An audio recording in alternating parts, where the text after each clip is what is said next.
محمد الخالدي ماتوا عاش 3 مرات في منظومة حياته. الحركة الأولى لما سبت سوريا الأول ما حسيتش بأنه أو ما حدش لامك؟ ما فيش رجالة. أنت يوم 9/4 جبتهم، يوم 17/4 الشركاء اللي معاك اللي هم في منهم قرايبك قالوا لك مالكش عندنا حاجة. $500,000 فلوس كلها راحت.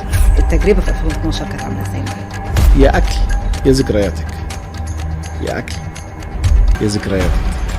شنطتك هتمليها هتستغني عن ايه؟ حد بيفتح شوية نور كده من بعيد. تيكت الموت ب2500.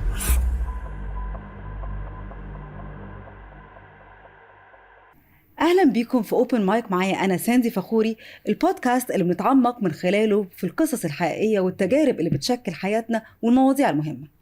والنهاردة معايا الشيف محمد الخالدي الحاصل على 3 ميشلان ستارز، واللي كان ليه تجربة مختلفة ومش سهلة من النقل من سوريا للبنان لمصر لفرنسا لمصر تاني. تعالوا نشوف القصة مع بعض. ازاي حضرتك؟ أنا الحمد لله كويس. كلمني على بدايتك الأول في كشف. ازاي بدأت كشف؟ بصي، بداية شيف دي هي بداية حب عيلة أولا. يعني أنا جاي من عيلة كبيرة قوي في سوريا ومن دمشق تحديدا، ونحن جايين عارفة باب الحارة. بيتنا بيت جدي وبيت العيلة هو زي باب الحارة، بيت كبير قوي. بنجتمع فيه على فطار ولا غدا ولا عشاء، ممكن نوصل ل 55-60 شخص بياكلوا وبيفطروا وبيتغدوا مع بعض. المنظومة دي كانت بتجتمع وقت الأكل ما يخلص، في توقيت فطار وفي توقيت غدا وفي توقيت عشاء. فلحظة انتهاء اللحظة دي، الطبخ ولا الفطار، كانت جدتي الله يرحمها تخبط في المعلقة الخشب 3 مرات كده على الحلة، فتلاقي الستات اللي موجودة كلها في البيت تجري لتحط الأطباق، اللي تحط الشوك والمعالق والسكاكين. وأنا كنت صغير يعني بشوف المنظومة والخلية دي إزاي بتشتغل. وكنت في اللحظات دي أستنى الباب بيتفتح. ليه؟ لأنه ابن عمي وخالي وبابايا وعمي وعمي التاني ولاد عمي كلنا نجتمع، كنا نحصل نجري. فاللي جايب معاه خضار، اللي جايب معاه بونبون، اللي جايب معاه حلويات، اللي جايب معاه حاجات فيوزع على نحن أولاد صغيرين. فحالة الفرح دي كان دايما تبتدي وتخلص قبل ما ناكل. يعني هي مش بتخلص، بس انه هي حلاوتها ان الاكل خلص فاحصل حال الفرح. فده اللي خلاني اعشق المنظومه دي، وفضلت كده لغايه ما بقى عمري 13 سنه. وعندنا نحن هناك سيستم في سوريا مش عارف لحد دلوقتي، ربنا يفرج عنها. الولد لما يبقى عمره 13 سنه لازم يطلع يشتغل بره سرب العيله، لازم يتعلم ازاي يعتمد على نفسه، يتعلم مهنه تانية. نحن بنسميه في السوري بيتأهرم شويه يعني. بيتعب بره عشان يرجع يحس بابا بيتعب قد ايه، بقيمه اللي عنده، بقيمه الحاجه. فضلت كده طبعا مع المدرسه، فضلت كده من عمر 13 سنه ل 16 سنه. دي لحظه دخولي المطبخ بعد يعني 3 سنين شغل بره. وبالصدفه جه صديقي قال لي انت عارفه خميس وجمعه الويك اند ده المطعم بيبقى بيطلب حاجه اسمها اكسترا. الناس بتشتغل عايزين يبقى ستاف اكسترا بس تشتغل الويك اند دول. فبتبقى انت مثلا طالب جامعه، انت عندك حياتك التانية، فانت بتشتغل بارت تايم بس في الويك اند. واول مره اتعرض عليا الموضوع ده فقال لي تعالى هم عايزين بالمطبخ وعايزين بالسيرفيس. قلت له انا لا سيرفيس يعني ما تخيلش نفسي مش بستعر منها، بس مش خليني اشوف مطبخ. وفتحت الباب ودخلت العالم. شفت ناس بتجري شمال ويمين وكل واحد في قسمه، وفي واحد بالنص بعيد واقف كده مايسترو، فاهمه؟ هدوم بيضة مش بتوسخ، بيعمل كده فالرجاله بتروح كده، بيعمل كده فالرجاله بتروح كده، اطباق بتعدي عليه كلها. يعني هو اللي ممشي كل حاجه جوه. عارفه لما حد الدنيا كلها تضلم وده هو انور في دماغي كده انه مين ده؟ هو ده بقى الاكزيكتيف شيف، هو ده الشيف اللي بيأمر وبينهي وبيطلع على حياه المطبخ. يعني خليني اقول لك، فاغرمت قلت انا دي حياتي وهنا عايش، وده حلمي اللي هكمل فيه وعايز ابقى ده من اول لحظه. ودخلت طبعا ندمت اوقات.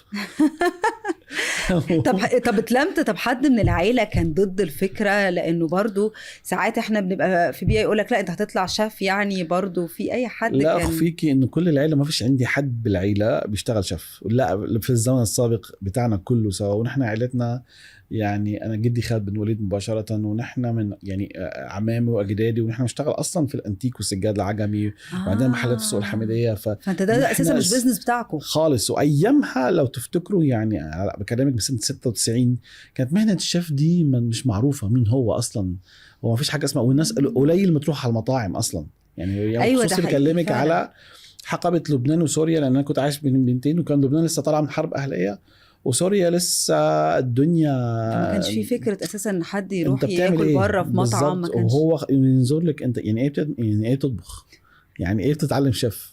فكان الموضوع غريب ويرد بالنسبه لهم جدا يعني كالعيله كلها. طب امتى قررت ان انت تحترف ده حتى بالدراسه؟ اللي انا فاهمه ان انت كمان اخدت الموضوع بالزبط. اكاديمي. بصي، هو قررت ان احترف ده من اول لحظه دخلت في المطبخ، وقررت اني ابقى لحد يومنا ده ما بقاش عادي. ده قرار. يعني لما ادخل في شغلانه لازم تعرفي ان محمد خالد عدى، بغض النظر بعمل طبق سلطه ولا بعمل ريستورانت ولا بعمل مدينه اكل، كله ده لازم يكون فيه بصمه. فقررت ان انا اشتغل على نفسي، فانا استثمرت وقتي كله عشان ابني محمد خالد، وده اللي خلاني اعيش بعد كده، ده اللي خلاني اعمل ريبوند او اطلع تاني، اللي هو استثمار بعقلي. ففضلت اكاديميا واشتغل وكنت يعني من الاشخاص المسؤولين لحد دلوقتي. يعني اقول لك يمكن ما عشتش طفولتي، لا عشتها بس بطريقه شغل، عشتها ضمن عيلتي، عشتها مع بابايا، عشتها بحياتي. فانا زملائي على مر التاريخ هم اصحابي في المطاعم او في الدراسه، يعني ما اعرفش حد بره المنظومه دي. فابتديت اتعلم. وخليني اقول لك حاجه، اي ست في البيت بتسمعنا دلوقتي او اي راجل يجرب يعمل كيكه وينجح فيها هتلاقيه فرحة وصور وبص ودوق وخد دي وبنعملها بوستنج على السوشيال ميديا حتى. عارفة الشعور ده؟ هو ده متعة، هو ده الفيتامين بتاعي، هو اللي خلاني اجرو اب. كل ما اعمل حاجة وتنجح معايا فابتدي بقى. وابتدت فكرة انه ليه تبقى عادي، ليه انه طبق الحمص ما يبقاش اسود، ليه ما يبقاش من حاجة تانية، ليه السلطة مش مختلفة، ليه الكيك، ليه كذا. وابتديت اطور وادخل. طبعا كنت في مرحلة في البداية ما قبل الحرب في سوريا، كان التراديشنال ريستورانت هو المعروف. يعني تروحي على مطعم هو تراديشنال، ده مطعم سوري، ما عندناش ثقافة غربية، ما عندناش كذا، بنقدم الأكل العادي، الأكل اللي احنا عارفينه. التويست حصل ما بعد 2011، ابتدت المطاعم تبتدي بحاجة فيوجن، تبتدي تنزل بقى منظومات جديدة، فابتدت الشيفات تظهر هنا بالفلسفة بتاعتها. واحنا كنا هنا بقى خلاص، انا كنت مجهز نفسي من بدري في سوريا. تعلمت، اتخرجت، كنت عامل اول مشروع ليا اسمه اورانج بار. كانت فكرته انه هي برتقانه بتقفل على نفسها، فيها الميه والتخزين وكل حاجه، بتحط في اي ايفنت. وانا كان المشروع ان انا عايز الشباب اللي هم من جيلي ما يتعذبوش يفتح براند ليه. فقررت ابيع فرانشايز، وعملت 18 فرانشايز وانا عندي 24 سنه. ده انت يعني الموضوع مش بس فكره الطبخ، انت خدته لفكره بزنس كمان يعني. دي العيله بقى. ده وهنا بتأثر عليك العيلة. عيلتي كلها تجار وانا مهني، فدمجوا مع بعض مع الهواية والاحتراف انك تبقى انت تالنت وتبقى عندك حاجة فيها ارت. احنا شغلنا كعيلة مش بس تجارة، وفي ارت، لان احنا بنشتغل بالسجاد العجمي والرسم والحاجات دي. ففي شغل كمان بالايد. فده تقريبا هو جينات، هو البني ادم بيتحرك بس بيلاقي نفسه في جينات يعني بتتحرك. في جينات بتحركه، فبيروح بحتة حلوة يعني. انت متجوز وعندك اولاد، احكي لي طيب عن علاقتك بعيلتك الكبيره وعيلتك الصغيره.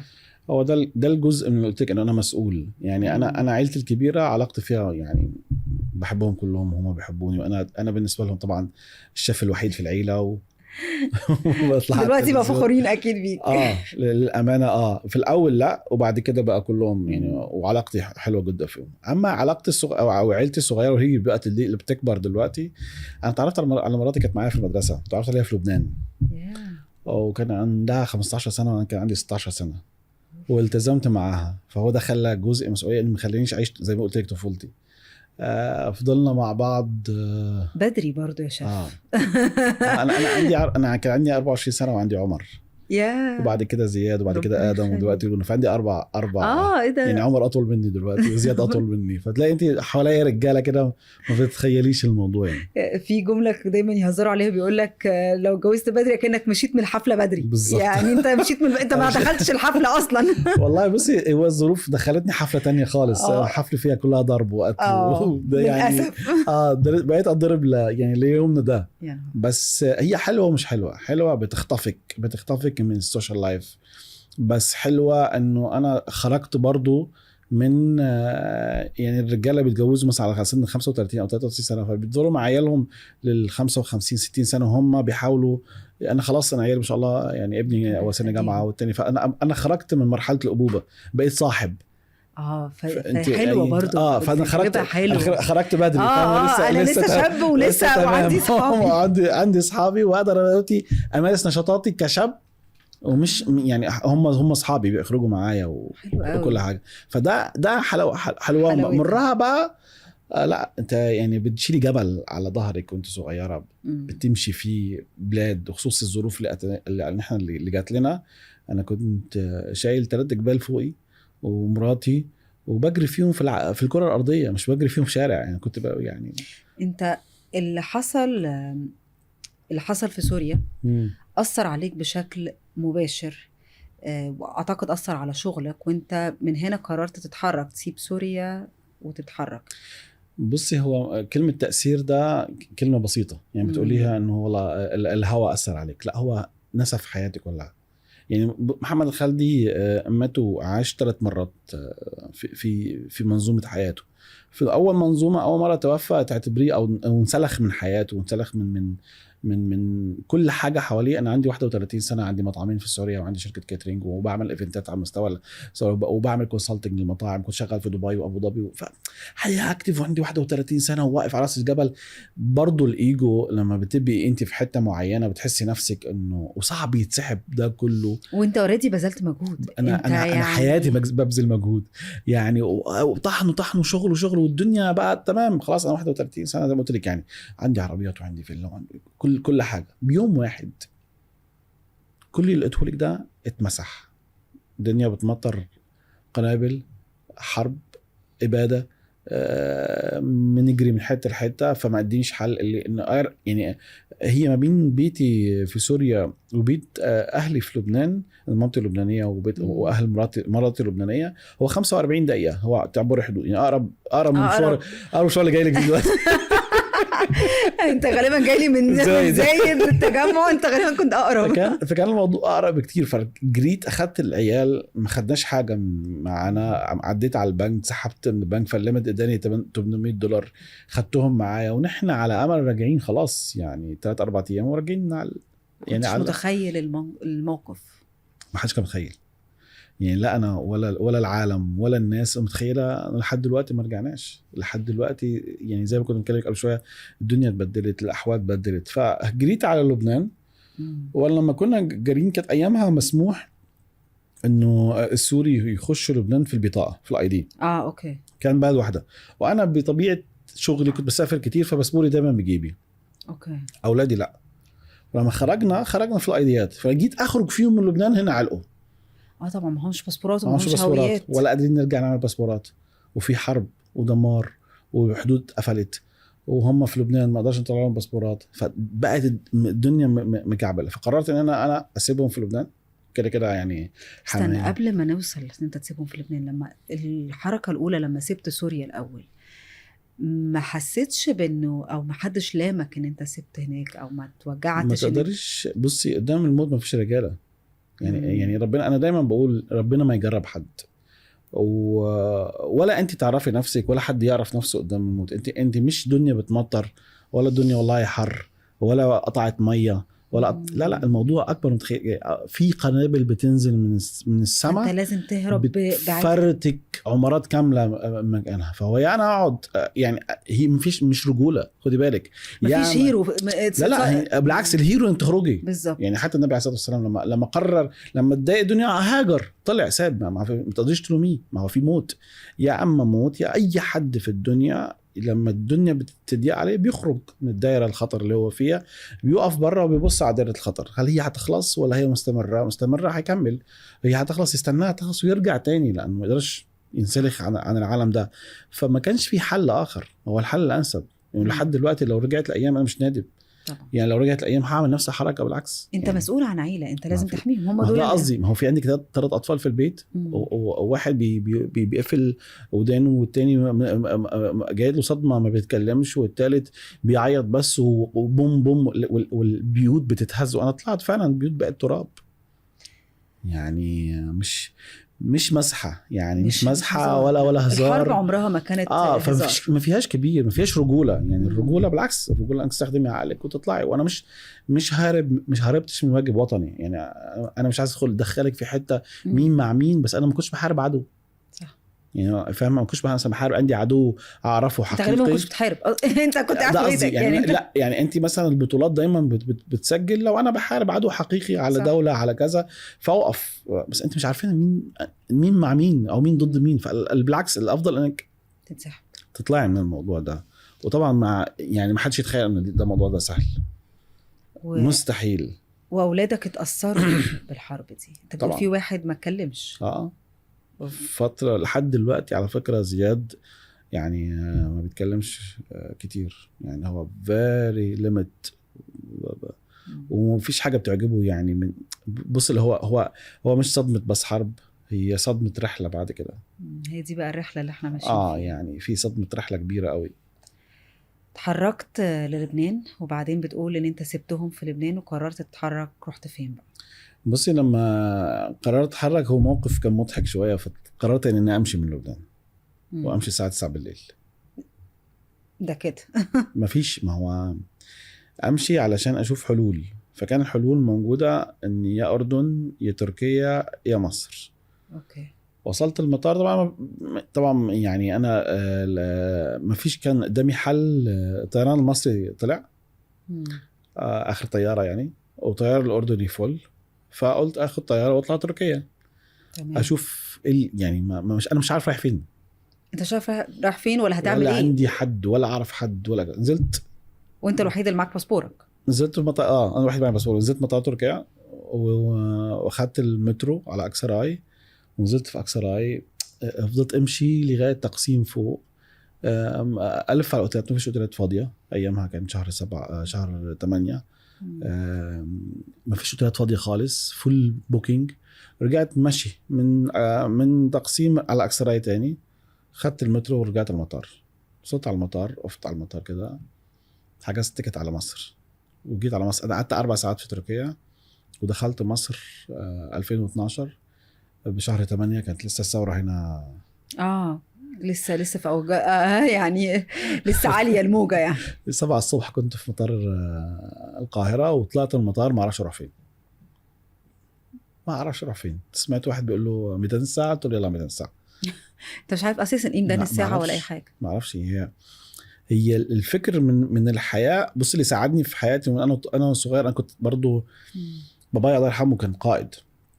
يعني اي مشكله لازم يكون ليها تلاقي لها حل. مفيش حاجه يعني. لما كانت تسرق البسكليته بتاعتي اقعد اعيط عليها. فكان يجي قال لي طب لما تخلص عيط وبعدين هترجع؟ قلت له لا. قال لي يلا قوم اشتغل عشان تجيب غيرها. فلازم اطلع اشتغل عشان اجيب غيرها. اللي راح في خط، اللي راح انتهى، ده بقى ماضي. انت لازم تدور على حاجه لازم المستقبل. انت لما تقف بتبكي على الماضي بتخسر مستقبلك. فلازم. في ناس كتير ما عندهمش المنتاليتي دي يا شاف. يعني هو ده العقل. يا اما تدربيه، هو العقل اخطر حاجه على البني ادم. يا اما تدربيه يساعدك، يا اما تدربيه يعمل لك يعمل حياه، يعمل لك كآبه ويأس. يأسك من نفسك فيأسك من كل اللي حواليك. فدي قاعده. فلما جيت انا، فده اللي خلاني دايما ما عنديش مشكله اروح اجرب، اروح اشوف ايه الصالح وايه الطالح، ايه الكويس وايه مش كويس. طب ما اغير، ما عجبنيش المنطقه اروح. بس اهم حاجه ما افضلش واقف في مكاني. ايوه، اهم نقطه اني ابتدي اغلط. بس انا وقفت وانا خايف من الغلط. انا اقعد لحد دلوقتي. كنت لسه في لبنان لو انا مش عارف اتحرك. فدايما كنت انا ما عنديش مشكله اغلط مره واثنين وثلاثه، بس الغلط ده استخدم يعني البرسنتج بالغلط في سرعه عشان ابتدي بالبرسنتج الصح بسرعه.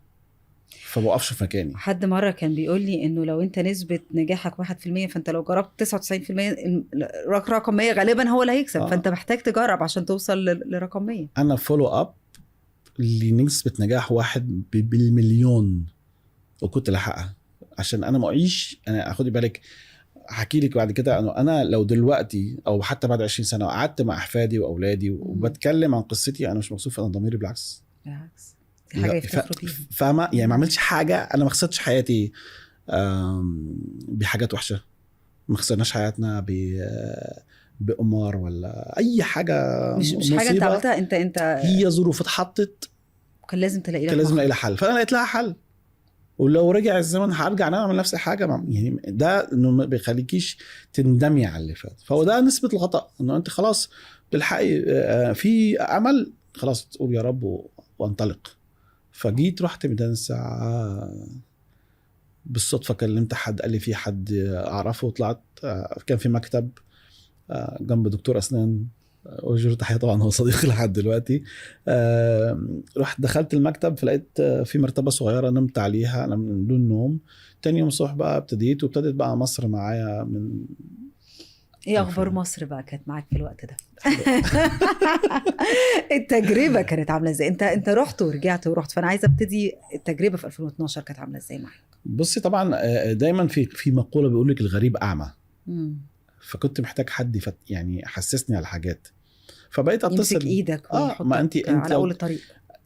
يعني دايما لو رحت في اي حته لما تتسلخي من العالم بتاعك او تسحبي من العالم بتاعك، فلازم تحطي في عالم تاني.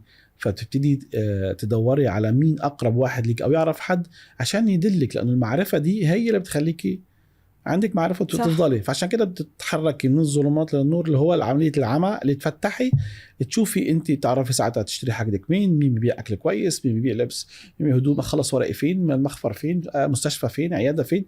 المعلومات دي على بساطتها هي دي القوة. هي مهمة، هي دي القوة، هي دي تخليكي انت تقدري تثبتي على حتة وتبدأي تعرفي شمال ولا يمين، تثبت رجلك في المكان. فعندي بقى صحاب كلموا صحاب وكلموهم، فهم تعرفنا على بعض، تعالى نتقابل فين، مش عارف فين. فانا طبعا جاي وبسمع عن بطولات الثوره ولازم اروح بقى شارع محمد محمود، ولازم اروح ميدان تحرير. فكلمته قال لي انا في ميدان تحرير، تعالى لي. فرحت له، قال لي امشي ده يمين شمال، دخلني على كوستا اللي كان في محمد محمود. قعدت على كوستا كده، ما انساش المشهد. دي الجامعه الامريكيه وده شارع محمد محمود، وكان بيجي وهو ستوري تيلر مرعب يعني. لان هو الشارع ده كان فيه احداث، وهو الشخص اللي معايا يعني بيحكي لي بطريقه فنيه. انا قاعد بتصور المشاهد 3D قدامي ومش عارف ايه، وخلصت وكمان. فمن الطبيعي الشارع اللي بيحصل فيه ثوره بعد كده بيتحول لمزار سياحي. الناس بتيجي من كل حته عشان يشوفوا المكان اللي حصل فيه الاحداث دي. وده شارع الاستقلال ولا شارع الحمراء ببيروت ولا شانزليزيه ولا اي حته. هو دي شوارع اصلا مبنيه على ثورات قامت فبقت مشهوره، فالناس تروح بتزورها في اي ساحه النجمه ولا ساحه المرج في سوريا ولا في اي حته. هي ساحات او اماكن اقيمت فيها ثورات فخلقت اماكن سياحيه. فقلت له المكان ده حلو، قال لي ودي الجامعه الامريكيه. فانا ابتديت اكالكوليت في دماغي انه المكان ده لازم اخد في مكان افتح فيه مطعم، لانه هيبقى مزار سياحي. خرجنا من كوستا كافيه، كان في راديو شاك الحيط هو يعني مش بعمل يعني اعلان، بس هو الحيط هو كوستا وبيقفل وحاطين عليه الايجار. فقلت له ده الايجار، قال لي اخدت رقم صاحب المكان، قال لي طبعا. بدأ العقد بعد 5 ايام وابتديت شغل في المكان. انا ابتديت اوظف في المكان الحمد لله رب العالمين. اول حاجه عملوها نقلوا الجامعه الامريكيه تجمع. انت الكالكوليشنز كلها. قلنا خير ان شاء الله، تمام، احنا مستمرين. ايوه انت ده كان مصدر مهم قوي طبعا. يعني انت في جامعه وطلاب ومعيدين وناس بتيجي من بره لا، والطبقه اللي انا عايزها. ورحت عامل حاجه، قلت انا مش عايز ابقى سوري، اتخفى. فعملت حاجه اسمها بيروت ستيشن، محطه بيروت، وعملت المكان زي المحطه. وقلت خلاص انا لبناني ويفتح ساندويتش وحاجات سريعه، وفتحته يعني للطلاب الجامعه يجوا لعندي يعني. اوكي.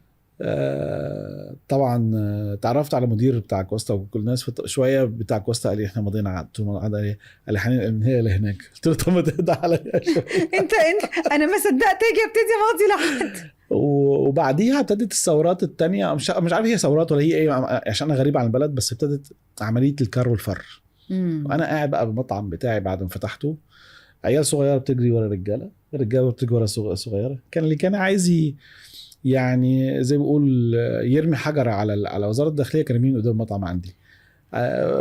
وفضلت كده لغايه 30/6. هنا بقى اللذاذه كلها. 30/6 ده. فانا عندي 3 بنات مصريات وشابين مصري و2 سوريين وانا شغالين في المكان. و30/6 احنا خدي بالك انا جاي من يعني من باج ما اعرفش مين مع مين. انت مش عارف اساسا، انت جاي انت غريب، انت جاي عايز تشتغل. وانا كالكوليت كشغل انه لا النهارده فبقى الدنيا تسحم يلا رجاله في شغل فايه الناس هتاكل فنحن موجودين في المطعم. ده لما الناس نزلت كلها في 30/6 2013 فانت توقعت انه ده شغل ليك طبعا. وعشان كده جبت التيم كله ونحن قاعدين شغالين وانا قاعد جوه في المكان ومش عارف ايه. وفي ناس قالوا لي فرحت ركنت العربيه بعيد وجيت عشان الدنيا هتتملي. انا باخد من الشارع. ايوه يعني باخد من الشارع المقولات اللي بتحصل. مفيش لقيت الناس تزحم تزحم تزحم تزحم. وعارفه الارض فعلا الارض بتتهز. واو صوت لما يصرخوا مع بعض الدنيا تهز. يعني كل ده تمام. شويه لقيت لك ناس مش لابسه من فوق معاها سنجات كده سكاكين بلطجيه. ده سوري.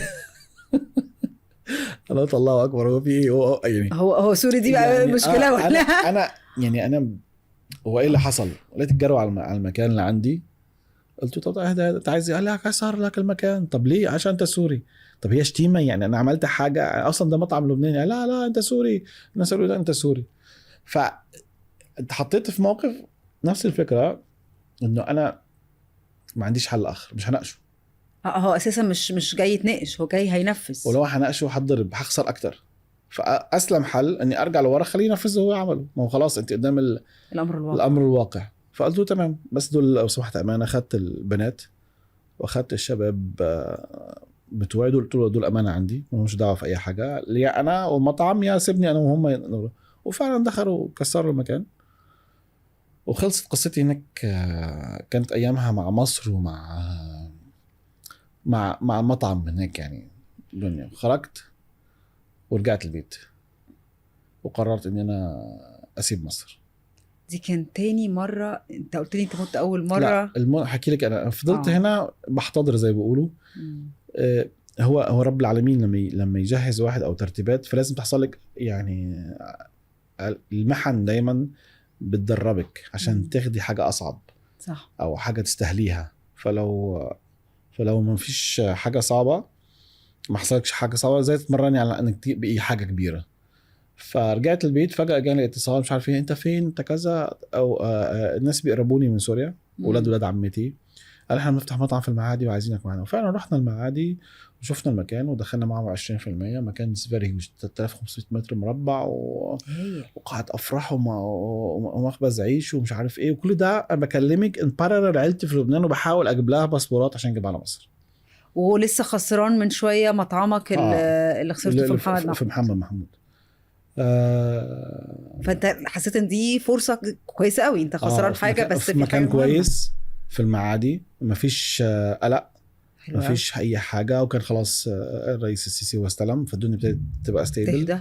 ما بقاش في مشاكل. طبعا انت عارفه مشاكل الاخوان نور ومش نور وكذا بس برضو انت بعيده عنها يعني بعيده. هم كان قلقهم في وسط البلد ولا في كانت المشاكل كلها موجوده. كان في اماكن كانت موجوده واحنا بعد عن القصه دي. وانا اوريدي بعيد عن يعني عن الموضوع ده.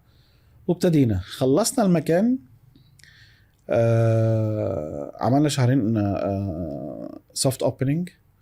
وانا كنت بقى بصور من شباك البيت. انا كنت ساعتها اخدت بيت في المعادي يعني معادي زهراء المعادي او المطلع الدائري يعني. اوكي مطلع على نادي الصيد. فبصورنا نادي الصيد هنا هسجلكم وهنا كذا. خلاص الدنيا ابتدت تحلو تقوم. وبقت نسبتي في المطعم 20% بتطلع لي ايامها هناك 80,000 جنيه، يعني حوالي كانت 13 14,000 دولار ايامها. فانا لورد يعني، فاهمه الفلوس معلم يعني. لا رجعت خلاص، انا هرجع اول كام باج 1 يير، هرجع لحياتي اللي كنت في سوريا واحسن بالريتم اللي كنا ماشيين نحن طبعا بالبيت وبالعربيات اللي انت كنت عايزها. طلعت الباسبورات، دفعت يعني عندها تيبل بفلوس في سوريا، طلعت باسبورات لاولادي، يلا قطعوا تيكيتات، جم يوم 9/4/2013 والافتتاح الرسمي بتاع المكان 11/4/2013. حلو قوي. فجبتهم قبل بيوم ويلا، وتاني يوم الاوبننج. بعد 5 ايام من الاوبننج ابتدت حركه الاوراق صعبه، فكل بسألهم فين الورق، فين يعني السجل التجاري. يعني انت بعد 5 ايام كان عندك مشكله في الورق؟ لا انا بقالي سنه في الورق مشكله معاهم، يعني كنا محضر مطعم بقالنا سنه، وكل شويه مستنيين موافقه امنيه، مستنيين موافقه امنيه، مستنيين موافقه امنيه، ونحن قاعدين انا بدفع فلوس وشغل وترتيب وهم، فنحن خلاص رايحين وهم قريبين، ما فيش نيه غدر خالص. أوكي. في الموضوع يعني. يوم 17/4/2013 انا قالوا لي انت مالكش معنا حاجه، اطلع بره من غير اي حاجه. $500,000 فلوس كلها راحت. المشكله بقى ان انا كنت اتحمل ده لو انا لوحدي. انت جبت عيلتك، وبوعدهم بقالي سنه، 5 ايام سنه وبوعدهم وبشحنهم، وهم انا كنت حاطهم في الكنديان سكول، وخلاص اجيبهم برضو الدنيا تمام يعني، خلاص الدنيا حلوه يعني. جينا قعدنا بالبيت رسمي انا وهم، مفيش فلوس يعني خالص، فلوس حتى اللي طلعت. انت يوم 9/4 جبتهم، يوم 17/4 الشركاء اللي معاك اللي هم في منهم قرايبك قالوا لك مالكش عندنا حاجه وامشي. يوم 9/4 جبتهم، 11/4 فتحنا، عملنا الاوبننج، حفله الاوبننج. بعد 5 ايام ام اوت. صدمه هنا بقى، الموضوع اتهز كل حاجه. قعدت انا واولادي، بقت المشكله عندي تريبل. اولادي في البيت لا قادر اخرجهم، وكان داخل ايام المدارس لا قادر اسجلهم في مدرسه، كل المدارس غاليه جدا، والمدارس العموميه ايامها كانت صعبه جدا، والاولاد مش هيفهموها يعني. اولاد جايين من بيئه مختلفه، فلازم يتحطوا في بيئه شبههم بعد كده لغايه ما يتمرنوا، وبعد كده يخشوا اساسا في البلد، يخشوا يعني في البلد. معيش فلوس اقعد في اكل واشرب. دخل علينا رمضان، طبعا 3 شهور ديبريشن ابن الذين، مش عارف، ده اقل واجب، مش عارف اعمل ايه يعني. عارفه كان كل مفتح حد مع طبل وبيخبط في دماغي بوم بوم، فانا مخضوض وما بقعدش اعرف ارجع اشتغل تاني صغير يعني. انت عندك 3000 يعني في منشأة كبيرة قوي، وانت بتتكلم بليفل عالي جدا، وعندك 250 موظف يعني فاهمه. انت اوريدي دماغك اتركبت بطريقه، انت ده بيزنس كبير، انت بقيت بيزنس مان كبير، مش بس شاف في مطعم. لا انا من اول حياتي بيزنس مان وشاف، بس قصدي كمان على المستوى اكبر بكتير. وبقيت هنا علاقات كبيره قوي في مصر، وبعد ما فتحنا في المعادي، فانا بتكلم احنا شهرين بنستقبل اهم شخصيات موجوده في مصر عندنا يعني. كان ده اهم مكان في مصر واكبر مكان في مصر.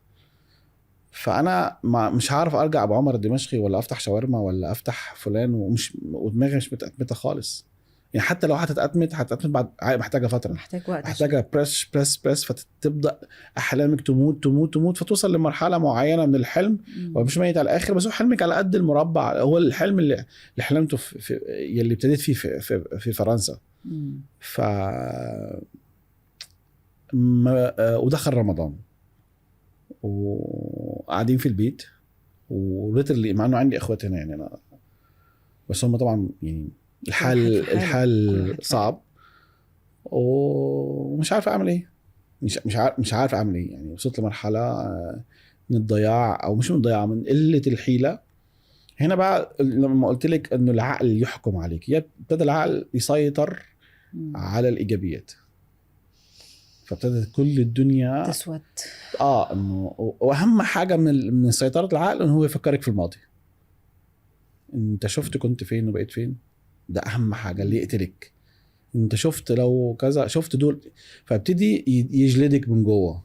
ولو انت بقى لو عملت ايدك كده خلاص انت مت يعني. لازم تعملي كده، تاخدي الجلد منه فبكلم صحابي قبل ما تيجي عيلتي انا كان شقتي طبعا في فتره انا رحت اخدت شقه في مدينه نصر وقعدت، فبقيت اي حد جاي من سوريا ومن لبنان ما عندوش مكان يسكن يجي يقعد عندي، لغايه ما وصلت شقه عندي فيها 24 واحد وانا لوحدي، فشقه كبيره اهلا وسهلا بساعد الناس. انا حلو. بقى يعني نحن تربينا كده انه انت ارمي في البحر ورب العالمين هيقف معاك. هو اللي هيعوض، مش انا مش عايز حاجه من حد. وفعلا فانا لما ابتدت تيجي عيلتي فرحت سبت لهم الشقه ورحت بقى سكنت في المعادي، اوكي، على اساس انه خلاص انا بقى عيلتي خلاص جايه عيلتك موجوده. فواحد منهم يعني وصل لاوروبا بهجره غير شرعيه، سافر على الجزائر، من الجزائر طلع في البحر، بص قال لي محمد انت بتعمل ايه في مصر؟ قلت له قال لي اوروبا مش لينا، اوروبا ليك انت لانه انت تعرف تعيش فيها وترجع تعرف تشتغل هنا. انت عارفه لما يعني طوق النجاه حد بيفتح شويه نور كده من بعيد نورت الدنيا. ودايما بقول النور ده كاني ببص في بقلب تونيل نفق طويل قوي في نور احمر هناك، فهو يا نور مدينه يا واحد بيشرب سيجاره. ما كانش انت مش عارف، كنتش عارف. فبديت بقى دماغي ازاي، طب انت وصلت ازاي، طب ايه المخاطر اللي كذا. فابتديت انا دماغي وقف تفكير في اي حاجه، ابتدى تفكير خلاص على ازاي انا اعبر البحر المتوسط ده، ازاي اخرج من هنا. مش شرط مصر، خد بالك يعني حتى لو كنت في لبنان في اي حته، بس هي اخرج من مصر على اوروبا. ابتديت اسال واشوف المخاطر، واشوف ايه اللي بيحصل وايه الترتيب وابتديت اعرف، وانا خبرتي في الاكل وفي الشرب واعرف ايه اللي بيفيد وايه اللي ما يفيدش وايه اللي ازاي نحن نقدر نعيش فتره طويله وكذا. فقال لي فهم انا اخذت منه كل الاجوبه ورجعت لعند مراتي. قلت لها انت عارفه هتعمل ايه دلوقتي؟ قالت لي قلت لها هترجع اقطع لك تيكيتات طياره، هدبر فلوس واقطع تيكيتات طياره وارجعك على لبنان، وانا هطلع على اوروبا هجرب حظي، اخد ورق هناك واجيبكم لم شمل، عشان دي رحله مالكمش دعوه بيها انتوا، دي انا رحلتي عشانكم انتوا. وكان خلاص هنا محمد خالدي بيموت نهائيا وبس عشان اولاده تعيش. يعني انا هنا ابتدى العقل انه انت خلاص حظك انت انتهيت. فبقيت استخدم عقلي انه ازاي انا اخلي اولاد دول ما يعيش نفس الحياه اللي انا عشتها، فلازم اخدهم على بر امان. بر امان بقى ده فين؟ ما اعرفش حد في اوروبا، ولا اعرف اروح فين، ولا يعني بصي ولا اللغه سهله ولا اي حاجه سهله. مفيش حاجه سهله خالص، مفيش حاجه سهله خالص يعني. فقالت لي نعم. زي ما بقول لك قالت لي لا. هنا مراتي بقى برضو جدعه جدا، قالت لي لا يعني نعيش سوا يا نموت سوا. قلت نعم. قالت لي هروح معك. ما ردتش عليها ودخلت اخدت شاور، ده اطول شاور بحياتي 3 ساعات والميه بتنزل. مش عارف انت حضرت فيلم ماتريكس؟ عارفه المقطع اللي بينزل فيه نقطه الميه وبيحس فيها؟ ايوه. ان الصفاء الذهني فعلا بقيت احس في كل نقطه ميه بتنزل. انا انه انا اعمل ايه؟ خرجت من الدوش وقفت قدامها قلت لها بصي، ما هو دماغي ما جابش مشهد غير ان احنا ميتين واقفين قدام رب العالمين فوق. قلت لها لو وقفنا قدام رب العالمين انا ماليش دعوه، انت اللي طلبت ده، انا ما جبرتكش. فبسقت ما انا بقول لك هو ده. هو انت هتقولي لها ايه؟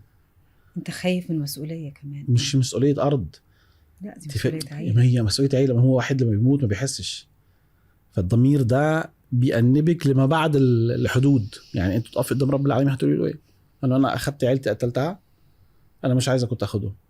يعني الدماغ ما هو ينفر المرء من ابيه، يعني صاحبته هو بنيه. وقت تيجي المسؤوليات انا بتخلى عن ابني وقت المسؤوليات، وقت الحساب. فقالت لي ده انا قراري. والاولاد ما لهمش قرار، ما هو في انا وهم، وهو اكبر واحد كان عمره 9 سنين ونص. هتاخد رايه في ايه؟ انت لو مامتهم جايه معاك فانت هتاخد الاولاد معاك، ما اجباري، ما عندهم ما فيش. ف هنا بالمرحله دي قررنا نركب البحر بعد استخاره واستشاره. وطبعا الاستشاره دي فشلت، مفيش حد شجعك ولا حد يعني انت بس عارفه لما حد بيحمل حد كده وبيجري فيه، يعني انا بيتي كنت شاري له فرش وكنت دافع نص العربيه وكده كده انا عايز $12,500 عشان تيكت الموت ب 2500. تيكت الموت. تيكت الموت ب 2500. بس هو ده بتلعبي شانس، عارفه اللوتو على حياتك، تلعبي نصيب على حياتك، يا تنجحي يا تموتي. فكان فعلا يعني كنا نحن بنراهن مش على فرس، بنراهن على حياتنا كلنا، عيله كلها هتطفي في البحر. فجي حد من سوريا جايب مراته وقال انا عايز بيت، قلت له انا بيتي مفروش وكذا، قال لي اخده. كلمت صاحب البيت قال لي ما عنديش مشكله، فبعته البيت بفرشه. جه حد خد العربيه.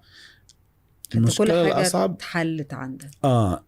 بس انا عايزك تتخيلي او اي حد يتخيل لما يروح بيته دلوقتي بعد ما نخلص الحلقه دي.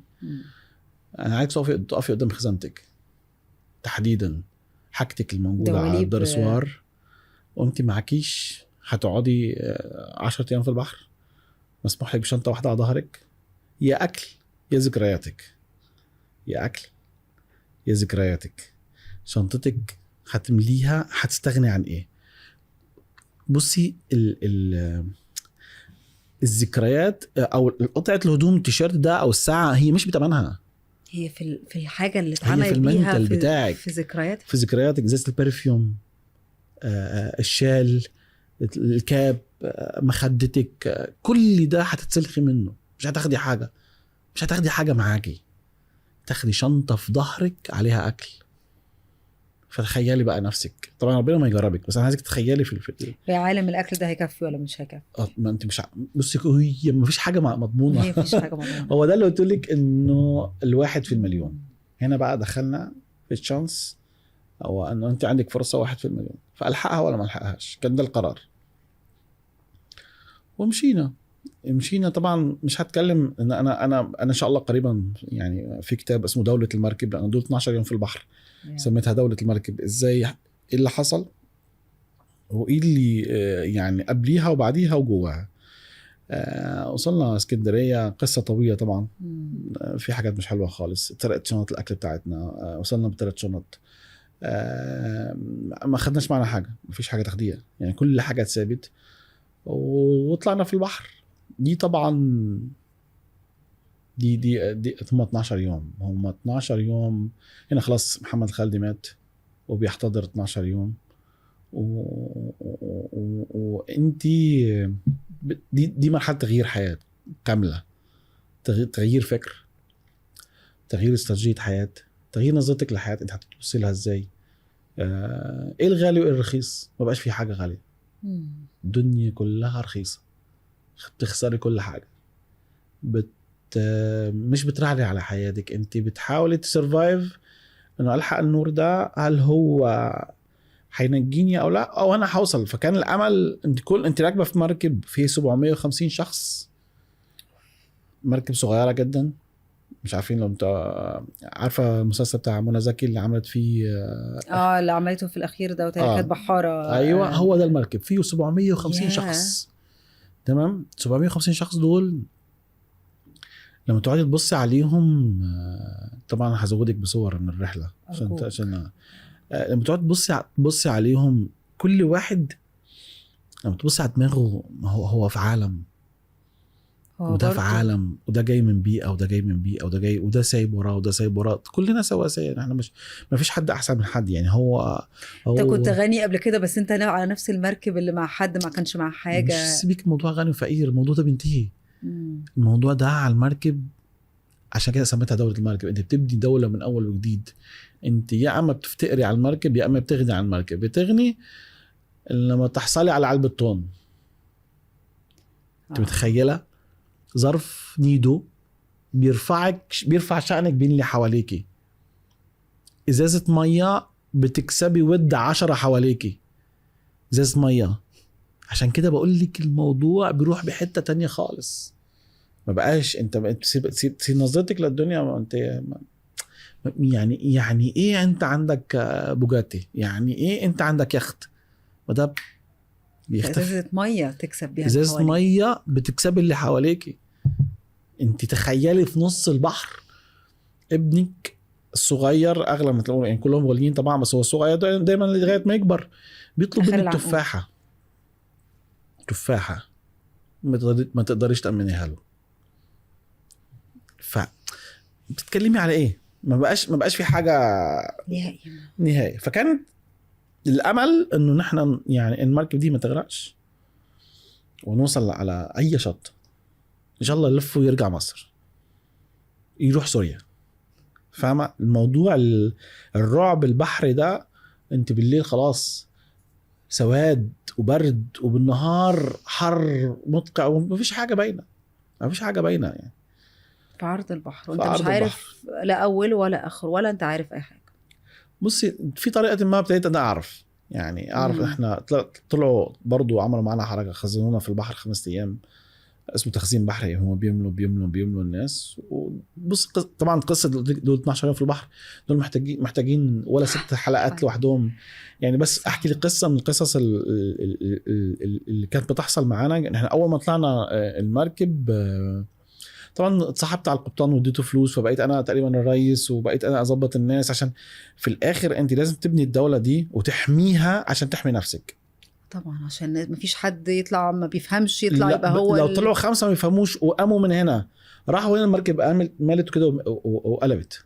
دول 750 شخص، لو قرر يقوم يسلم على زميله ممنوع. فلازم تعملي السيستم ده في الاخر. في ناس بتعتبرها انانيه. انانيه، انا عاوز احافظ على حياتي، فاحافظ على حياتكم عشان احافظ على حياتي. يعني هو ده نظره المسؤول في الاخر. يعني اي حد مسؤول في اي حته تلاقيه هو بيحافظ عليك، مش بيحبن فيكي، هو عايز يحافظ على نفسه وعلى عائلته. مش هكدب، مش هقول لك انه انا كنت فدائي وبحافظ عليهم وهم يعني بفديهم بروحي. لا خلينا داون ذا ايرث. كل الناس موجوده كلها مخططاتها في راسها. انا كان مخططي ان انا احميهم عشان احمي عيلتي واحمي نفسي. هو ده الحقيقه يعني. فكان معانا ولد اول ما طلع في المركب عمره 13 سنه، الله يوجهه الخير دلوقتي في اي حته يعني. كان دايناميك، بيجري ويمشي كده ويروح ويجي. انا كنت اتضايق منه. ولد سوري بيطلع السلم بينزل السلم وراح تواليت مش عارف ايه ويمشي فوق الناس. يا طب فين امه وبابا؟ فانا ببص على امه وبابا. انا بكلمك ليه سميتها دول المركب؟ لانه مكان ما انت قاعده ما تقدريش تحركي، انت معاكي 30 40 سم تقعدي فيهم. هم دول، وهم يعني هم بعد عني زي كده، ما فيش اخر الحيطه يعني، بس هم شايفين ابنهم بيتحرك. طب ايه الازعاج ده؟ الولد ده كان كل يوم بتقل حركته، وانا لغايه بقيت انا افقد له انه هو فين. ففي يوم اختفى ما ظهرش، فقمت عايز اشوف هو فين. يعني فين؟ لقيته متسطح يعني حاطينه كده على بالمركب ورا القبطان في قطعه خشب حاطينه عليها. ايه خير ماله؟ طلع الولد ده معاه تلاسيميا وبيغير دم كل 8 ايام، ووعدوهم يوصلوا في 7 ايام فغيروا قبل بيوم، ونحن بقى اليوم الثامن في البحر، فلازم نقدم. هو خلاص مرحله الفينيشنج، الدم اتحرق.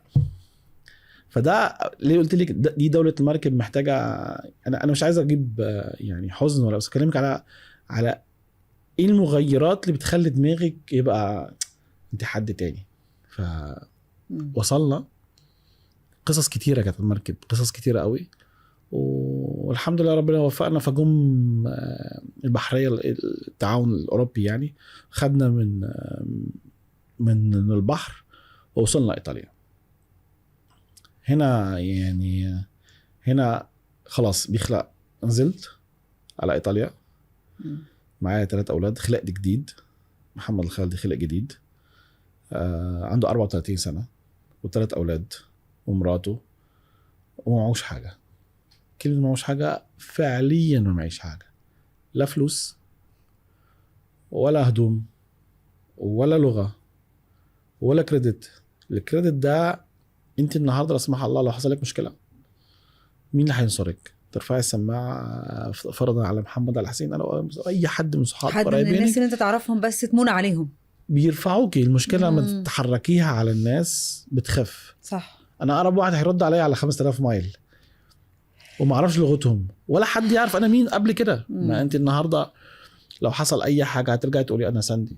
صح. انت صح فنوظفك. انا اروح اقول لهم ايه؟ انا محمد خالد. مين انت؟ بالظبط. انا شيف. طب فين اشتغلت؟ فين قبل كده؟ والله في سوريا. مين سوريا اصلا؟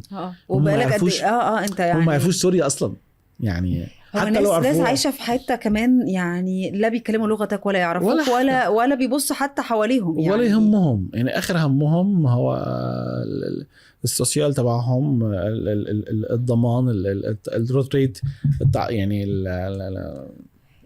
المرتب اللي بياخدوه، الفلوس اللي هم بياكلوا بيشربوا بيروحوا. دي الحياه بتاعتهم. اما انت ولا يتخيلوا اصلا بحياتهم انه في حاجه بتحصل كده. هم قعدت مع ناس كتير ما يعرفوش. فنزلنا من البحر، مراتي عندها وجع في رجلها قوي جدا، ووصلنا ايطاليا.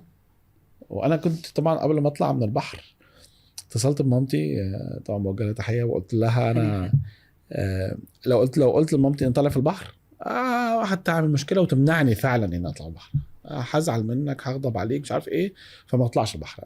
قلت لها بصي ماما، انا جالي شغل في طابه الحته الثانيه هناك، وهناك مفيش شبكه وكذا، وهذا اخد الاولاد برضو ايه عشان حرام ما سيبهمش لوحدهم، وهم بالمره يتسلوا صح. يعني في بحر وما بحر وكذا. قالت لي تمام كذا، فلو قطعت الخط وكذا ما تقلقيش عليا بس انا ببلغك ان هناك مفيش شبكه. فانت قلت لها ان انت في طابه وانت في ايطاليا دلوقتي، او انت في عرض البحر كنت. فانا قبل ما اطلع سالت ايه الخط، سالت الناس اللي وصلت ايه الخط اللي بيفتح في اوروبا.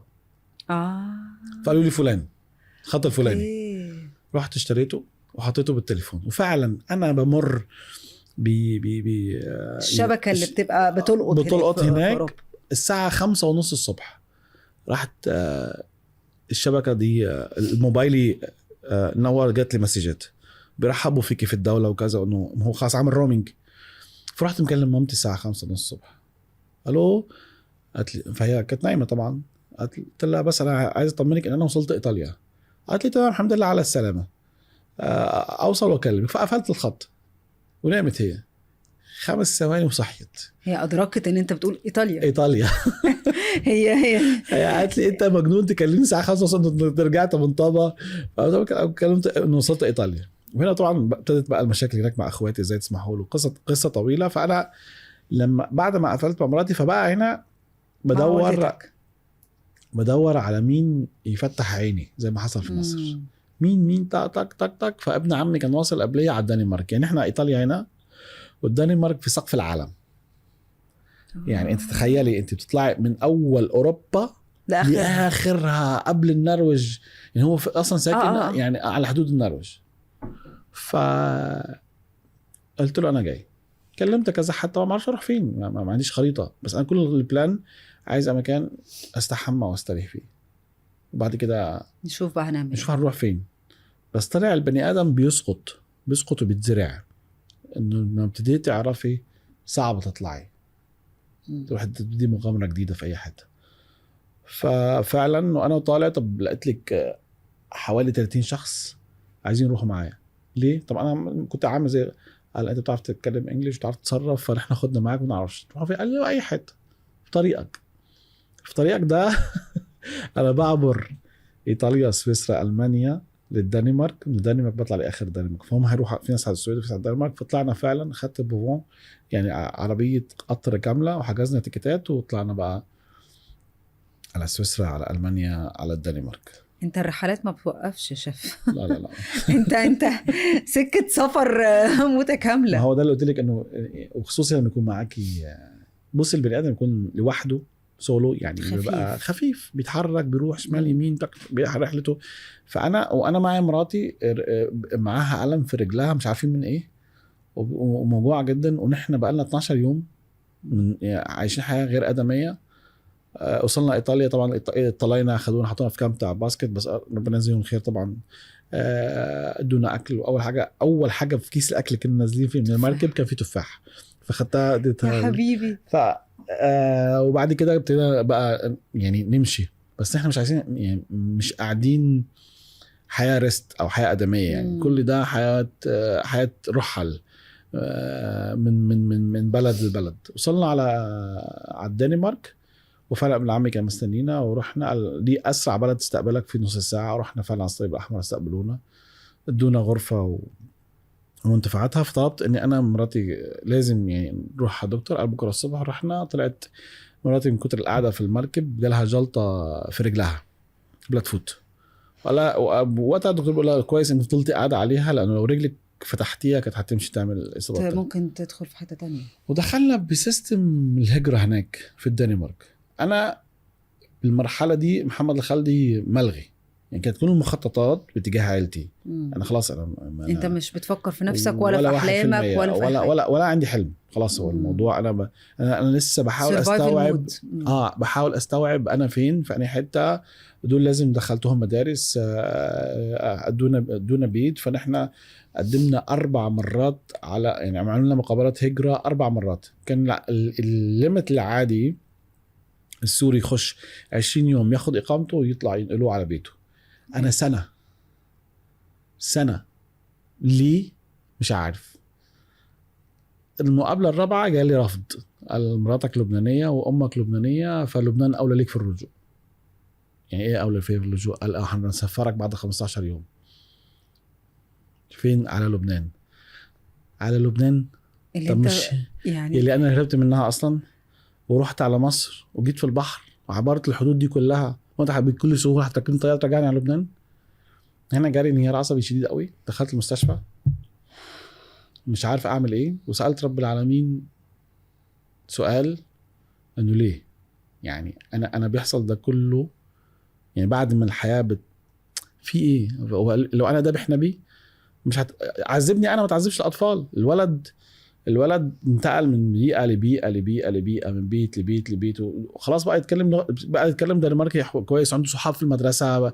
حياته ابتدى يحس انه في حياه. ارجع اخطفه. يا دوبك بدأنا نبتدي يعني نشم نفسنا. ابتدينا ننسى فكره الهجره والعذاب وانه دي مش بلدي وخلاص. انت عقلك كله بس.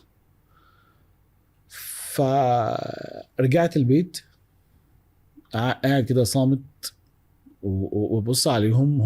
هم مش حاسين باللي بيحصل. بيلعبوا على البلاي ستيشن.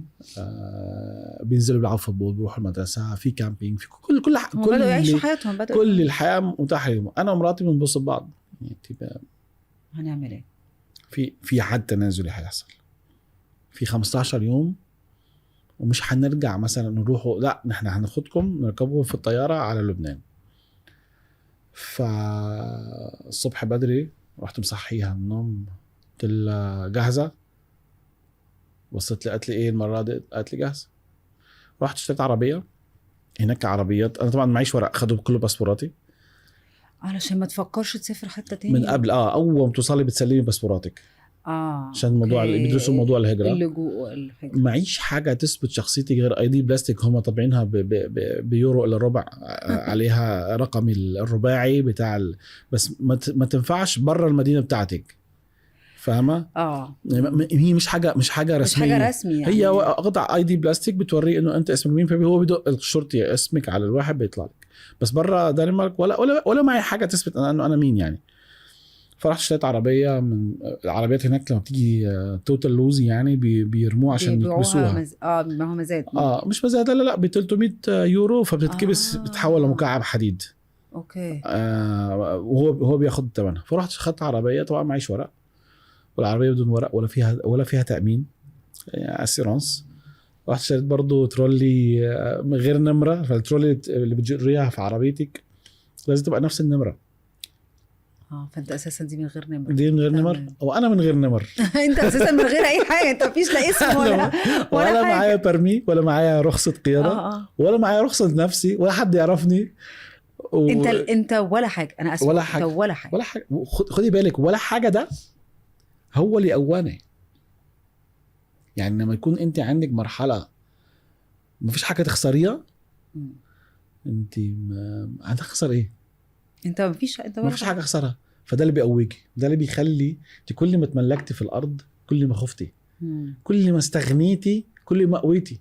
ما هو ده اللي قلت لك. البحر ده نقل شخصيتي من حته لحته تانية. هنا محمد خالدي مات واخر محمد خالدي عاش. فقررت اني انا قلت لها بقى المره دي الوقفه اللي قدام الخزانه اللي وقفناها في مصر يعني ما وقفناهاش في سوريا. ما لحقناش وقفناها في سوريا. حصلت. فابتدينا نلم، قدرنا نجمع، حسنا على اساس طالعين على بيتنا، فمشتري بلاندر ومكنسة كهرباء بصي احلام. انت كنت بدأت تعيش يعني بقيت اعيش. انت انا ارجع اقول لك انت ما معكيش حاجه، فتخيلي نفسك ما معكيش حاجه خالص وعايزه تبتدي تعيشي، فهتعملي ايه؟ هتشتري فرشه اسنان صح؟ يعني مثلا دي اول قرات اظافر صح، مخده، ابسط الحاجات اللي موجوده دلوقتي عندك هي غاليه جدا لحياه ابتديتيها بعمر من الصفر. فابتدينا ان احنا نفكر نفس الفكر اللي جينا فيه على الدنمارك، انه ما عندناش حاجه، فاخدنا الحاجات اللي نقدر نملاها في العربيه. والعربيه ما فيهاش بطاريه، وهي 4 سلندر شغال منهم 3 سلندر وركبتهم في العربيه ومشيت. كان اخويا وصل لفرنسا وقال لي انت لو جيت على فرنسا تقدر تشتغل كويس، وصاحبي جه على هولندا قال لي هولندا فيها سياحه وفيها مطاعم ومش عارف ايه، وكل واحد بقى ايه بيقول لك بيحاول يجيبك لعنده انه ممكن تقدم ورق. فانا مشيت وخاص فعلا كانت وجهتي باريس يعني. ورجعت بقى من هناك وسبحان الله رب العالمين يعني دورت العربيه في الدنمارك 18 ساعه سواقه على باريس، وان شوت بدون ما اطفي العربيه لأنه ما فيهاش بطاريه، ونوقف في استراحات عشان ينزلوا يخشوا على التواليت ومشينا. عارفه فيلم توم اند جيري لما الغيمه بتمشي فوق البني ادم؟ في كميه كنترول على طريق مرعبه. رب العالمين بصي مطر مطر مطر مطر من دنمارك لليل، يعني اول منطقه في فرنسا. انا طبعا اول ما عديت حدود الدنماركيه قلت لها بقى هناك مشوني ليه؟ لانه لو قفشوني او كمشوني قبل حدود الدنمارك هترحل على السجن، من السجن على المطار اجباري، مش هيسيبوني ان هيكمشوني انا هربان. لو قفشوني يعني هم 50 متر في حدود المانيا هدخل في نظام هجرة جديد، فممكن اقعد سنة كمان. فعندك فرصة تانية. عندي فرصة تانية. انت كنت كل حلمك تعدي ال50 متر. اعدي ال50 متر، وصلت على الحدود وانا عايز اعديهم. فعديت حدود المانيا. هناك طبعا بلاد جميله جدا، ما فيش حدود، هو كله بس انت بتبطئي العربيه وما فيش اي حد بيوقفك على الشارع يعني، الا لو فيه هم شاكين بحاجه. عدينا رحنا على هولندا، من هولندا على بلجيكا، ومن بلجيكا دخلنا فرنسا. هنا بقى 28 10 28 8 سوري دخلت فرنسا. وانا داخل فرنسا داخل قدام ستاد فرانس اللي هو منطقه سان دوني، المدخل الجنوبي بتاع باريس. 6 محاور داخلين مع بعض، زحمه سير مرعبه. انا كنت محطوط على حدود النرويج في اعلى نقطه في الدنمارك، فكانت القصه محميه بشر، مفيش ناس، جنه بس مفيش ناس، فموت يعني موت ملل مرعب. فلما شفت العربيات داخله كده باريس، فتحت الشباك وشميت ريحه الديزل. هناك العربيات على الديزل مش بنزين. فقلت لمراتي، قلت لها بصي هنا هنعرف نشتغل. قالت لي يعني فمراتي شايفه الدنمارك يعني بالنسبه لها اكزامبل مرعب من النظافه وكذا، وهي مش عارفه انا جاي ابن مدينه. فانا قلت لها لا، شايفه الزحمه دي يعني جوه في شغل. يعني مدينه جوه فيها شغل، فيها طحن. فانا هعرف اشتغل هنا لان هي في هنا. عليها طلب وعليها عرض وطلب اكيد ما دام في ناس. ابتدى حلم محمد الخالدي يبارلل مع حلم الاستقرار. فماشي انا وببص على باريس وباريس قريبه من القاهره يعني مش ايوه انا يعني مدينه حقيقيه وناس وكذا وفاهمه مش زي الدنمارك. ما تشبهش يعني الدنمارك أليس في بلاد العجائب اللي هي كل حاجه منظمه على الملي او مش عارف هم فاضيين يعني. هناك اقول لك على حاجه، حصل معنا مشكله في الكامب. رحنا لهم يوم السبت يوم الجمعه بالليل، فطلع البوليس بيقفل سبت وحد، فقالوا تعالوا يوم الاثنين، دول اجازه. والله اجازه، ما فيش حد، ما فيش مشاكل، البوليس اجازه ما فيش بوليس بيعدي يعني. هم غريبين، فاهمه وده مش ستايل خالص لمصر ولا فرنسا ولا دمشق ولا بلادنا يعني. فدخلت باريس ورحت قعدت عند اخويا وقعدنا 20 يوم. بعد 20 يوم طبعا امنوا لنا بيت، فرحنا قعدنا في البيت. وهنا ابتدت بقى المرحله اللي هي تعتبر، خلينا نقولها لك، هي عوض رب العالمين. يعني انا اللي ما كنتش عارفه، اللي كنت انا زي يقولوا بتنك عليه، يعني انه انت بتعرفش قيمه الحاجه اللي كانت عندك الغايبه عني. ما انت كل ده، انا كل ده بضرب، كل ده بتخنق، كل ده بموت، كل ده بتهجر، بسيب، بتخلى مش عارف هو ربنا شايل لك ايه بالظبط. لغايه انا روحي مفيش، ما هو روحي بقى 1%، وانا لو ماتت روحي مش عارف اشتغل، مش عارف اعيش. ما انا يعني روحي دي هي المحرك، هو الانجن اللي بيخلي البني ادم يطلع ارض ويطلع حب ويطلع محبه والوان ويطلع حاجات جميله. لما الروح تموت بتبقى الحياه رماديه، بتوقف في الموسيقى، بتوقف الالوان، وبتوقف الورد، بتوقف كل حاجه، وبتبقى عندك ظلام في ظلام في ظلام. فكنت 1% ده هو لسه ايه باقي عندي من روحي، لانه استنزفت بكل طاقتها. ابتدينا بخطه الهجره هناك. دخلونا طبعا نفس الموال، حدد مقابله، قدم ورقك، انا معيش ورق، حدد مقابله. فانا الفتره دي خلاص مليت، عايز اعمل اي حاجه. فرحت مكلم، طبعا اول ما بتبتدي هناك بيجيبوا لك حاجه اسمها اسيستنت سوسيال، مساعده بتساعدك، هي اللي بتعرفك البلد فيها ايه. أوكي. ده مسموح، ده ممنوع، هنا سوبر ماركت، هنا صيدليه، تفتح لك حساب في البنك، تعمل لك ملف طبي، عشان هي انت لازم تمشي في سيستم البلد، بسيستم البلد. وطبعا انا فرنش زيرو. كلنا يعني احنا جايين من بيئه انجلش يعني. فقلت لها لو سمحتي عايزه بس اتعلم اللغه، افهم انتوا بتقولوا ايه. لا انا عايز اشتغل. عايز تشتغل؟ قالت لي ممنوع.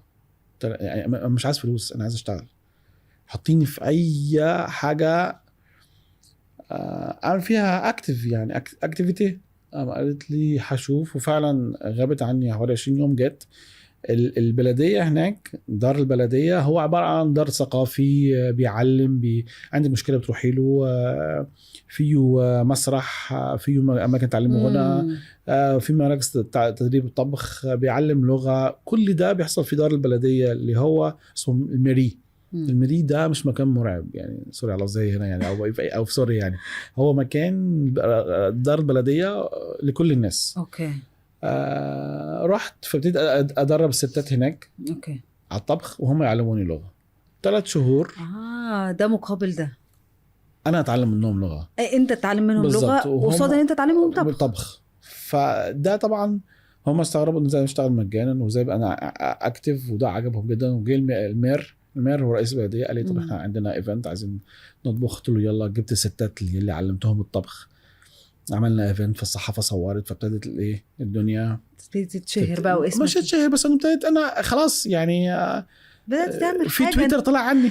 يعني احسن من كده عايز ايه؟ طيب في تويتايه طلعت عني، فالموضوع في صوره قمة الشهرة بالنسبه لي. يعني انت، ما هو انت جاي من موت، انت كنت جاي من ولا حاجه. احنا كنا بنقول انت كنت ولا حاجه، النهارده من جديد.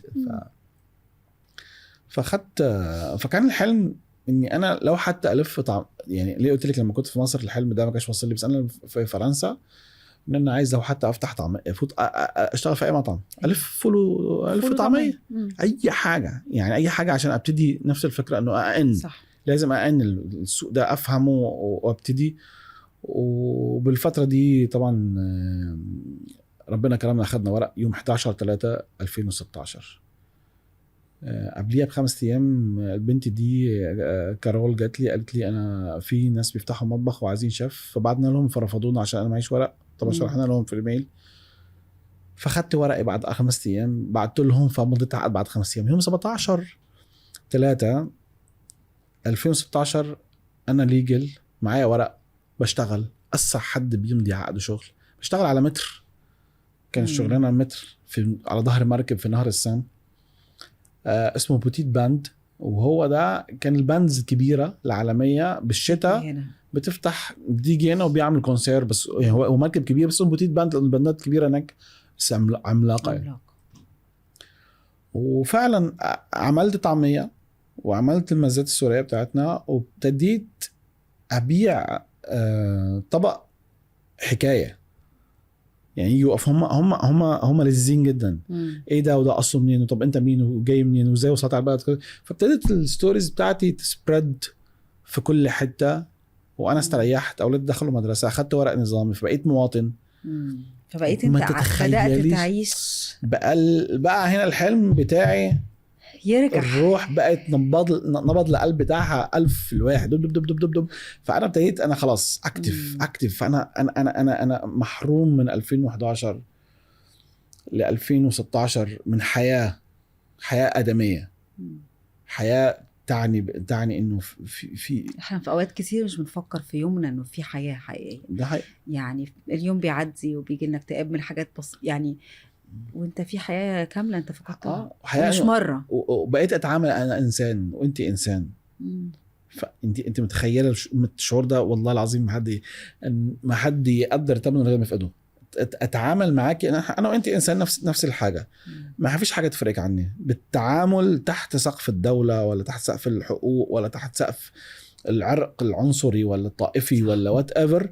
انا وانت واحد. صح. انت بتشتغلي وانا بشتغل، ده حاجه تانية، ده حاجه تخص المجتمع. بس العالم يبني على انسانيه، فبقيت احس ان انسان. فبدات الناس بجد فانت ازاي اصلا عملت كده؟ ايه هو اللي عملت كده؟ عملته زي عباره البحر. انت بتكلم ان عباره البحر كاني معدي الشارع. بالظبط. يعني اللي هو بتعدي الكوبري بس. انا بعدي الكوبري. لا انت ازاي عملتها؟ تعال اقول لك مش عارفه ايه. فكان مدام إيدالجو رئيس بلديه باريس لحد دلوقتي هي موجوده، عندها ايفنت يوم 30 4، طلبوا مني ان انا اروح اعمل لها الايفنت في 500 شخص. تقدر تعمل؟ قلت له 500 شخص ده بالنسبه لنا عادي يعني. قال طب تعالى. فقضني انا اعمل سايت فيزيت للمكان يوم 24/3. رحت خدت مراتي، احنا بقينا ليجل، معانا ورقه قد كده مختومه ختم من الدوله، وانا مواطن فرنسي حق الإقامة 10 سنوات، ولي عنواني ولي تليفوني ولي الكود عند الدولة. وخلاص انت حاسة انه تعالي اخدك. بس طبعا ما معناش فلوس لحد دلوقتي. تعالي اخدك افسحك. فكان اول مشوار اروحه قبل ما اروح سايت فيزيت. رحنا نزلنا بدري، رحنا نزلنا في المترو وطلعنا من حاجة اسمها باليه دي رويال، هو قصر باليه دي رويال، وهو اللي مطلع على متحف اللوفر. فرحت بص على متحف اللوفر كده، ولقيت كان في اعلان لجوني ديب برفيوم سوفاج. كان لسه نازل جديد وتحتيه ديور. فانا ببص ما يعني دماغي راحت في حته ثانيه، انه ازاي ديور قويه عشان تعلق اعلان على حيط اللوفر. حيط اللوفر بالنسبه لهم ده طبعا ده حيط الحرم، حيط يعني الاهرامات. فما هم بالنسبه لهم هنا عدى نابليون بونابرت وشارل دي جول وماري انطوانيت تاريخ. فرحت مش عارف ليه ومن دون اي سبب. وارجع اقول لك انه عايزك تتخيلي انه انا ما حدش يعرفني في البلد ولا اللي اعرف لغتها، وانا جاي ماليش تاريخ. قلت مراتي عارفه ان يوم ما هتشوفي صورتي هنا؟ بصت لي كده وضحكت، قالت لي طب يلا عشان ايه يلا بلاش تحلم كتير بقى اتغطى وانت نايم. فخلينا نروح نعمل سايت فيزيت ونشوف المكان هنشتغل فيه ونروح نرجع العيال. ومشيت وانا يعني انا ببص على المكان الوقت نكون احنا لازم نفوت على اللوفر، فتاخر علينا الوقت.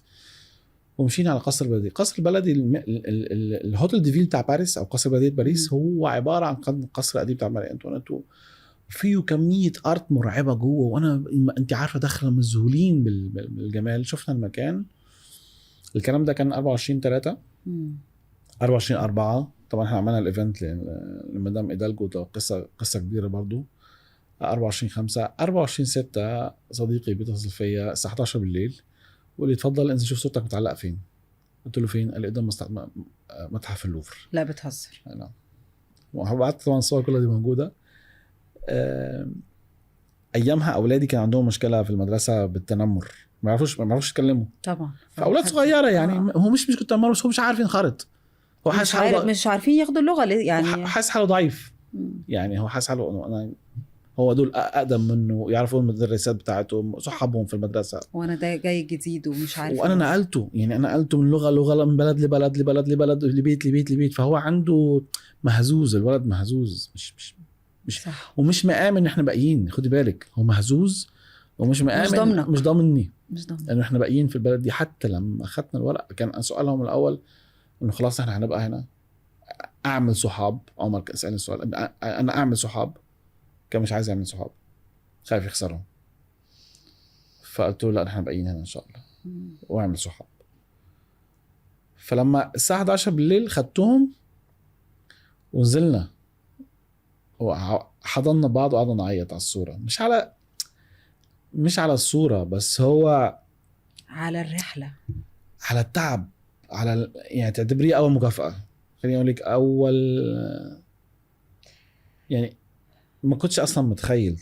خدي بالك يعني تساليني اول 2016 انت يا محمد تتخيل انه انت هو بنفس السنه؟ اقول لك مستحيل. يعني يلي هيحصل ده هو العوض المرعب. بقيت اشاور على حاجه تحصل ظني، بس هو ترتيب رب العالمين. بقت الحاجه تيجي بطريقه مرعبه، ارتعب لمرحله انه انا ماشي في الشارع ماليش قصه، ماليش دعوه بيها خالص. ترامب بيقول ممنوع 7 دول تخش على امريكا ومن ضمنهم سوريا، وهو ضد السود. جون كينزو اللي مؤسس شركه كينزو وصاحبها هو في اليابان يتصل على مكتبهم بتاع الفاشن ويك اللي هيحصل في باريس ويقول لهم هيعمل ايفنت محمد الخالدي. يعرفني منين؟ انت متخيله؟ فيتصلوا فيا يقولوا شيف خالدي، يقولوا تمام احنا عايزين نقابلك ضروري وعندنا ايفنت كمان شهر الفاشن ويك. يعني ايه فاشن ويك؟ يعني انتوا مين اصلا؟ انا انت ايه اللي عرفك بيا؟ انت ازاي وصلت لي اصلا؟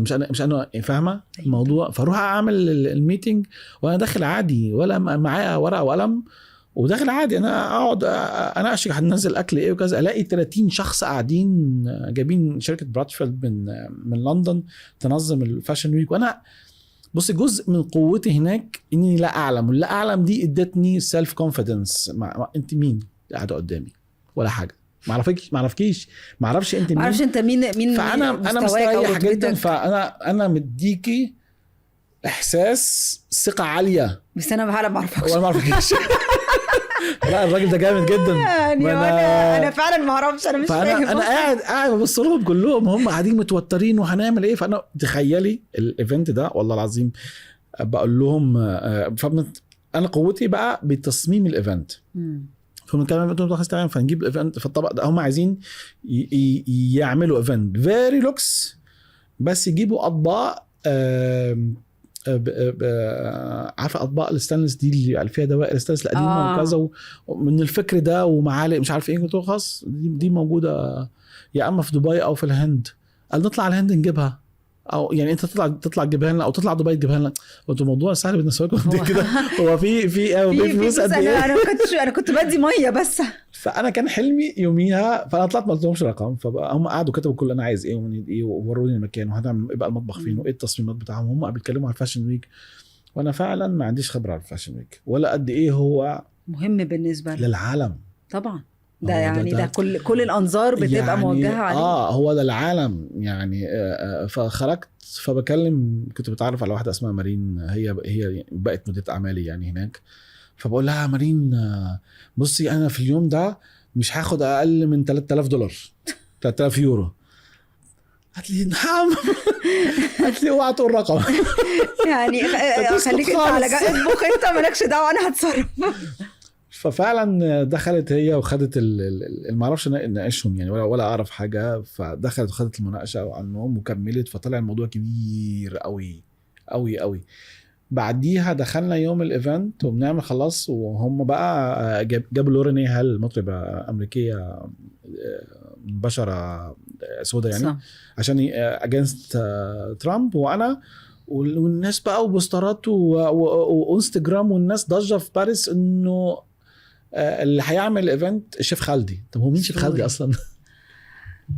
انت متخيله تطلعي من حته مفيش حد يعرفك، الناس تعمل عليك سيرج. انت مين وجيت؟ انت وصلت امتى اصلا؟ انت ازاي انت فجاه بقيت ترند. فبقى الموضوع. فكان في واحده اسمها صوفي فونتانيل، دي من اشهر ناقدات الازياء في العالم، ودي لو قالت ساندي والله عندها فكر في التصميم بكره دور ازياء بتمضي معاك ملايين دولارات. دي واحده من الناس دول. فقاعده جوه وبتقرا قصتي على هم حاطين قصتي وكاتبين الكتاب، وبتاخد اول لقمه وتحطها في بقها. فبتقف كده بتسيب الاكل تقول انا عايز اشوف الشيف. الناس على الكات ووك ونحن هنطلع على الكات ووك. هم طلبوا مني اطلع بالطربوش على الكات ووك والتيم بتاعي يلبس طرابيش، بعت ان ما فيش طرابيش في باريس. انت بعت تشتريهم من هنا من مصر قطعت لواحد تيكت طياره وطلع لي صديقي اللي هناك وقصه عشان طرابيش. انت شو متخيله؟ في فلوس، في فلوس في الهبل. يعني الموضوع كبر. موضوع كبير. فصوفي فونتانيل قطعت شوف ركضت عليا وحضنتني، سابت الواحد وحضنته وقعدت تعيط. يا عمي في ايه؟ ست كبيره كده وكوره في ايه يا حاجه؟ كفايه عياط. قالت لي انا ستي من حلب، واللبنه كنت عامل لبنه انا، واللبنه اللي عاملها دي كانت ستي تعملها زيها، وانت ركبتني رحله رجعتني لايام الطفوله. فتاني يوم الصبح ما بتكتبش عن الايفنت، بتقول فاز كنزو، يعني انه كنزو فاز.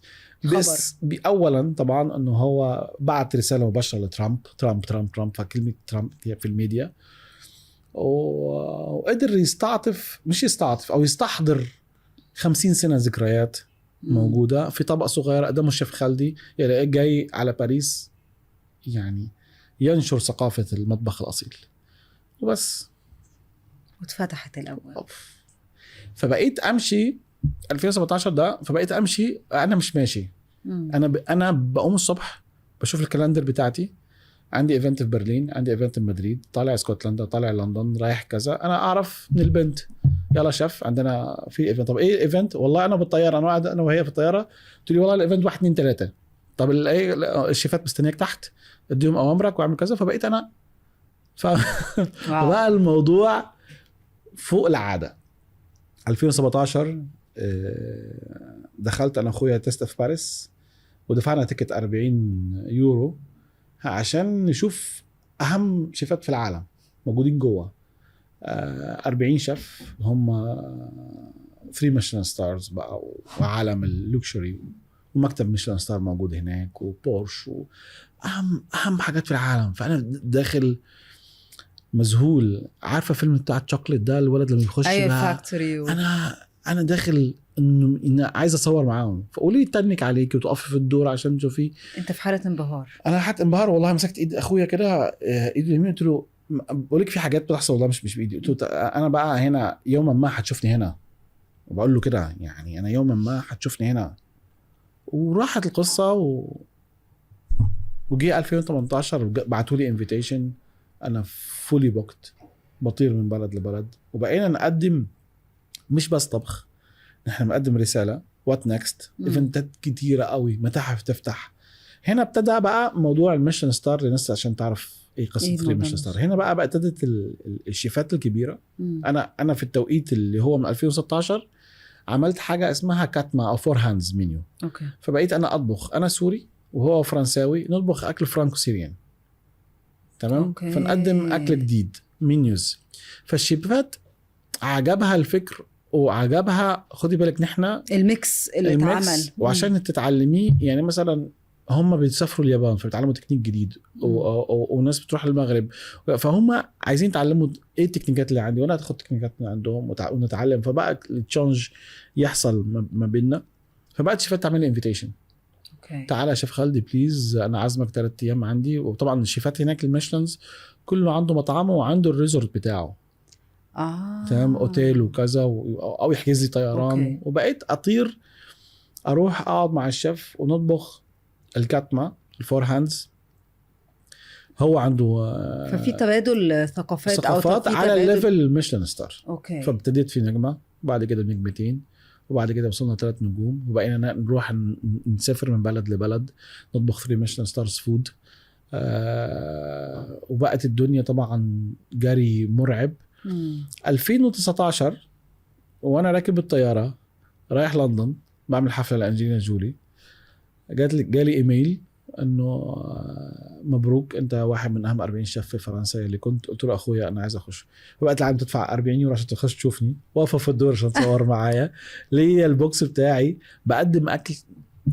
هنا بصي، مهما قلت عن الشعور، مهما وصفت لك انه فخور، بصي هو الفخر والتكبر والنرجسيه هم قريبين من بعض. بس انا ما كنتش يعني انا ما كنتش، بس انا يعني appreciate myself انه وقفت لما قالوا لي انت واحد يعني واقف اتصور الصوره. والله العظيم انا دماغي مش جايبه غير انا بالبحر.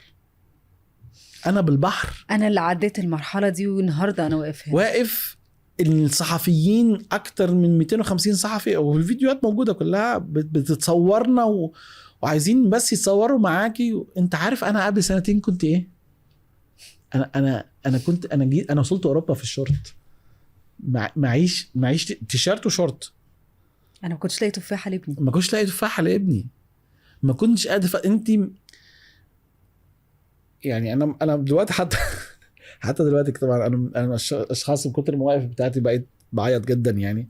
بس بعيط على حجم الألم اللي حصل وحجم العوض يعني. الشعور ده نعم من رب العالمين.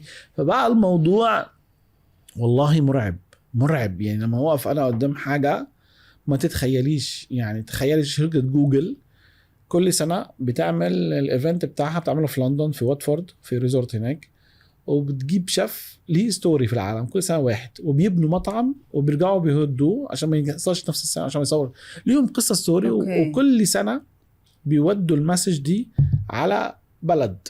فكانوا السنة دي عايزين يدعموا افريقيا، ستات افريقيا. فدوروا على مين الشيف. طبعا هم مختلفين عننا هناك. بيسيرشوا بيعملوا ابحاث مين الشيف. طبعا انا بالفتره اللي عدت دي بلديه باريس لقبتني بسفير المطبخ العربي. الحمد لله لحد دلوقتي انا سفير المطبخ العربي. بالشيف المهاجر انا ما عنديش مشكله، انا شيف مهاجر. افضل ده جزء يعني من شخصيتك. جزء من شخصيتي. بقيت اتكلم على الوات نكست، انه ايه اللي بيحصل وانه جاي من ازمه. فاسمي لما تدوري على الشيف خالدي فهو دايما مربوط بمعاناة كبيرة وطلعت منها.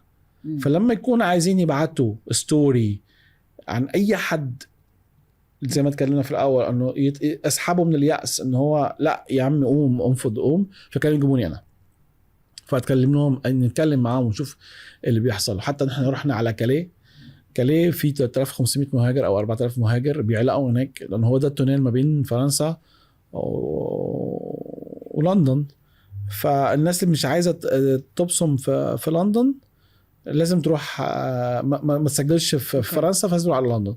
فبيعلقوا هناك، فبيقعدوا بدون اكل بدون شرب. ما تقدرش تصرف عليهم الا لو بصموا ان هم جايين لجوء. فبقينا نحن جمعيتنا نروح تطبخ لهم. بقيت اطبخ مع اليونيسيف. الامم المتحده برضو عينتني سفير ليها، سفير الشيفات. بقيت شركات كتيره موجوده هناك. خلاص انا بقيت الامباسادور بتاعها. الRFF انا الامباسادور بتاعها. وبقت مقابلات على كل التلفزيون وكل يعني لما دوري دلوقتي على شيف خالدي تلاقيه موجود مليان. فجوجل هي المحرك البحث. فلما ضربت فشيف خالدي فراح مكلميني. وطبعا احنا رحنا 8 رحلات على لندن لغايه ما نعمل ايفنت. 6 شهور بنجهز الايفنت من دون ليست برايفت اوف نيمز. فجيت لقيت جورج كلوني وانجلينا جولي واسماء كتيره، بس دول الستارز اللي كانت لاعب فوتبول. فرحنا طبخنا في لندن، وبعديها فريق الرugby في اسكتلند بعت ورانا. فبقت المواضيع. انا عايزه اسالك على حاجه النهارده بعد كل ده، وفي ناس كتير بتشوف الحلقه و I think you're very inspiring. انت حد ملهم.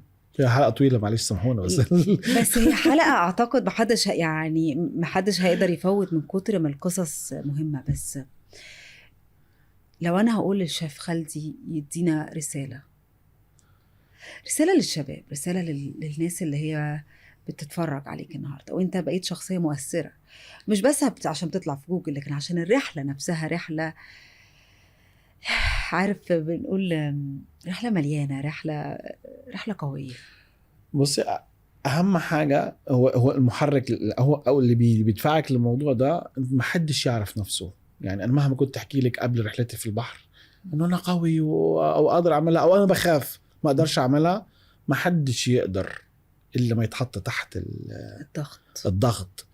وش بقولك حط تحت بس الضغط ده هو بيضغط عليك. فاما يا اما تنفجر بألوان ومحبة وطاقة، يا اما تنفجر سوري على اللفظ، تطلع منك حاجات مش لطيفه وتبقى تحول لانسان بشع في الارض. اليأس مش هيجيب لك حاجه، بالعكس هيدمرك، هيقتل روحك اللي قلت لك عنها. هو الروح ده هي اللي بتحركنا بتخلينا. فدايما بوزيتيف، يعني خليني اقول لك النظره البوزيتيف لاي حاجه بتحصل معانا.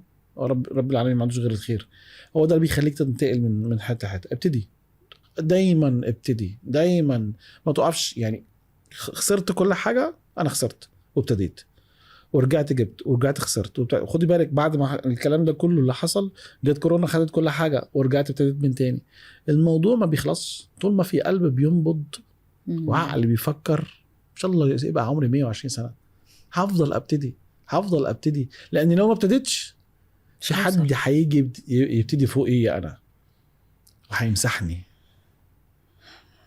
انت مش متخيله الموضوع ده قد ايه مؤثر. لما البني ادم يستسلم هو هيختفي. لما البني ادم بيستسلم اقول لك حاجه، انا فرق ما اجي النهارده احكي لك على ازاي عديت من الازمات، فرق ما اكون قاعد معاك النهارده بحكي لك على ازمه واحده حصلت معايا كبيره وخسرت كل حاجه وانا قاعد قدامك. تمام، استعطفتي معايا المره دي، جيت رحت قعدت مع اي حد حكيت له قصه بس بعدين هيملوا مني. صح. ليه؟ طب ما خلاص ما خسرت.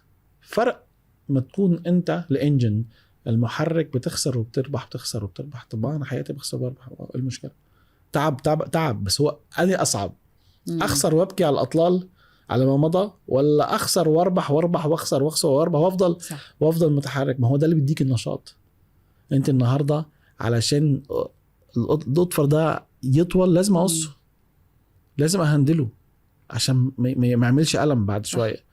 في حياتنا كده، في حياتنا احنا لازم نقصها. طب ولو قلت لك تبعت رساله لزوجتك، وانا شايفه ان هي بطله بصراحه. لا بص، زوجتي قصه جميله جدا. هي بطله بكل الاوقات. خدي بالك لحد دلوقتي هي بطله. يعني انا سايبها مع اولاد في باريس وقاعد احاول هنا وهي شايله كل الدنيا هناك. اشكرها طبعا، اشكرها على كل حاجه، اشكرها على وقفتها. وهي لا بص، موضوع يطول شرحه معاها يعني. لانه في حاجات لا تقدر بنسمي عندها ست الجدعه قوي.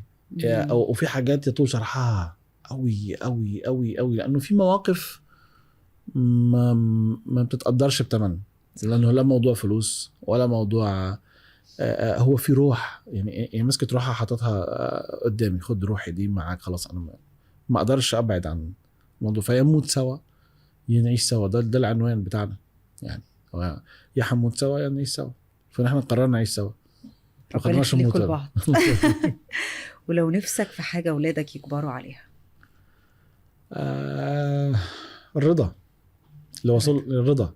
يعني هم الحمد لله، يعني هم بعديها نحن عايشين حياة تعلموا انه، ودي اهم نقطة ربي كل الناس تعلمها وتوصل لها الاحساس ده.